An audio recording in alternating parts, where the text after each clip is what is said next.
कभी कभी कुछ गलतियों को माफ़ कर देना इंसान की सबसे बड़ी गलती होती है। नमस्कार दोस्तों, मैं ज्योतिष आचार्य वासुदेव मिश्रा आपका अपने चैनल मिरेकल ऑफ एस्ट्रोलॉजी में हार्दिक स्वागत करता हूं।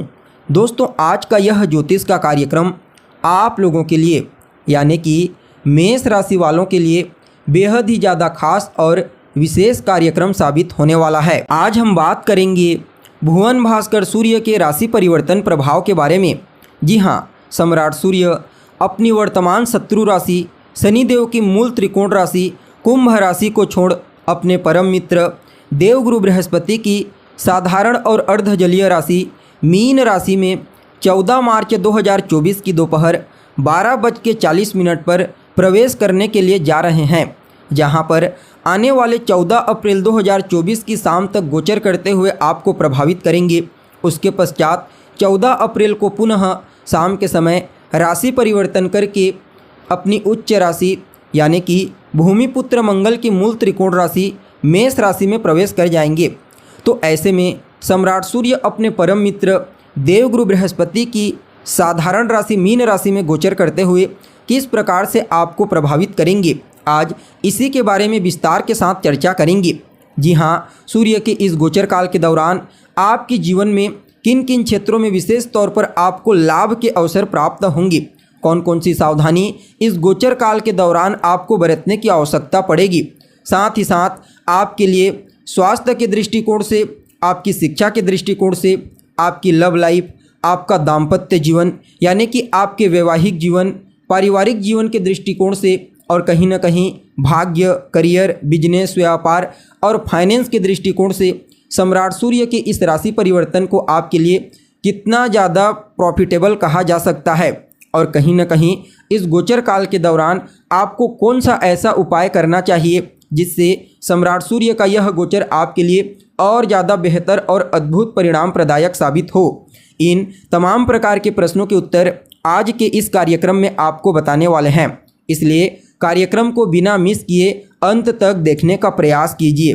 और अगर आप अपनी जन्म कुंडली पर हमसे परामर्श लेना चाहते हैं तो डिस्क्रिप्शन बॉक्स में और वीडियो में आपको हमारा कॉन्टैक्ट नंबर मिल जाएगा, जहां से आप कॉन्टैक्ट करके या तो व्हाट्सएप के माध्यम से या फिर डायरेक्ट फ़ोन कॉल के थ्रू अपॉइंटमेंट लेकर अपनी जन्म कुंडली का विस्तार पूर्वक विश्लेषण करवा सकते हैं। देखा जाए तो मीन राशि में पहले से ही राहु गोचर कर रहे हैं और जब सूर्य मीन राशि में प्रवेश करेंगे तो यहाँ पर राहु के प्रभाव से दूषित हो जाएंगे, जिसे सूर्य ग्रहण कहा जाता है। वैसे तो चाहे वह सूर्य ग्रहण हो या फिर चंद्र ग्रहण, यह अच्छा नहीं माना जाता, लेकिन अगर गोचर कुंडली में ग्रहों की स्थिति को समझने का प्रयास करें तो अभी वर्तमान समय में राहु का डिस्पोजिटर ग्रह यानी कि राहु जिस राशि में गोचर कर रहे हैं उस राशि का स्वामी देवगुरु बृहस्पति स्वयं बलवान अवस्था में अपने परम मित्र मंगल की मूल त्रिकोण राशि मेष राशि में गोचर कर रहे हैं और कहीं ना कहीं मंगल भी अभी बलवान है। तो ऐसे में आपको तो मालूम ही है, राहु एक छाया ग्रह होता है, जिस राशि में होता है उस राशि के स्वामी के अनुसार अपना परिणाम प्रदान करता है और जिसके साथ होता है उसका स्वरूप धारण कर लेता है। तो यहाँ पर राहु न चाहते हुए भी आपको गुरु के समान फल और सूर्य का स्वरूप ग्रहण करेंगे। तो कहीं ना कहीं बाहरी परिप्रेक्ष्य से यह आपके लिए सूर्य ग्रहण नेगेटिव रूप में दिखाई दे रहा है, लेकिन अगर वास्तविकता को देखें तो यहाँ पर सूर्य ग्रहण आपके लिए कुछ मामलों में अद्भुत और श्रेष्ठ परिणाम प्रदायक साबित होगा। हालांकि सूर्य और राहु की युति से जो कुछ न कुछ नेगेटिविटी उत्पन्न होती है वह तो अवश्य होगी, लेकिन फिर भी डिस्पोजिटर ग्रह के बलवान होने के चलते आपके लिए सूर्य का यह राशि परिवर्तन जो मीन राशि में हो रहा है अत्यंत ही श्रेष्ठ और कुछ मामलों में बेहतरीन परिणाम प्रदायक कहा जा सकता है। यहाँ पर एक और बात देखिए, सूर्य मेष राशि में उच्च के होते हैं, तो कोई भी ग्रह जब अपनी उच्च राशि में होता है तो अपना श्रेष्ठ और संपूर्ण परिणाम देता है। ठीक इसी प्रकार जब कोई ग्रह उच्च अभिलाषी होता है यानी कि अपनी उच्च राशि में जाने के लिए अभिलाषित होता है तो वह भी अपना श्रेष्ठ और संपूर्ण प्रभाव देता है। और यहाँ पर सम्राट सूर्य आपके लिए उच्च अभिलाषी होकर के गोचर करेंगे। फलतः मेष राशि के समान ही आपको यहाँ पर, क्योंकि अभी मेष राशि में गुरु भी हैं, तो नो डाउट इनका जो प्रभाव है अवश्य ही कुछ मामलों में आपको बेहतरीन तरीके से प्राप्त होगा। देखिए, सूर्य को मान सम्मान, पद प्रतिष्ठा, सफलता, ऊंचाई, इन चीज़ों का कारक ग्रह कहा जाता है। और जब सूर्य शुभ स्थिति में होते हैं तो उस कंडीशन में कहीं ना कहीं इन क्षेत्रों में विशेष रूप से लाभ की प्राप्ति होती है। चाहे समाज में मान सम्मान प्राप्त करना हो, किसी कार्य में सफलता प्राप्त करना हो, तो ऐसी चीज़ों में सूर्य का बलवान होना बेहद ही आवश्यक माना जाता है। अब देखा जाए तो आप लोगों के लिए यानी कि मेष राशि के जातकों के लिए सूर्य का यह राशि परिवर्तन गोचर कुंडली में आपकी राशि से 12वें भाव में होने के लिए जा रहा है। यहाँ पर सम्राट सूर्य आपके लिए पंचम भाव के स्वामी यानी कि आपके पंचमाधिपति बन करके आपकी राशि से 12वें भाव में राहु के साथ युति बनाकर गोचर करने वाले हैं। और देखा जाए तो जब सूर्य राहु के प्रभाव में आते हैं तो इसे सूर्य ग्रहण योग कहा जाता है। और इस सूर्य ग्रहण के चलते कुछ न कुछ परेशानी तो अवश्य उत्पन्न होती है। फलतः इस गोचर काल के दौरान आपको अपनी सेहत को लेकर के थोड़ी ज़्यादा सावधानी बरतने की आवश्यकता है। जी हाँ, इस गोचर काल के दौरान अपने खान पान, अपने रहन सहन का विशेष रूप से ध्यान दीजिए। व्यर्थ का व्यय बढ़ेगा यानी कि आपका खर्चा बढ़ने वाला है। कहीं न कहीं सूर्य के इस गोचर काल के दौरान राहु से पीड़ित होने के चलते मानसिक रूप से आपको परेशानी होगी, मानसिक रूप से पीड़ा का सामना आपको करना पड़ेगा। इसके अलावा कोर्ट कचहरी के चक्करों में भी आपका समय व्यर्थ में बर्बाद होने की प्रबल संभावना नजर आ रही है।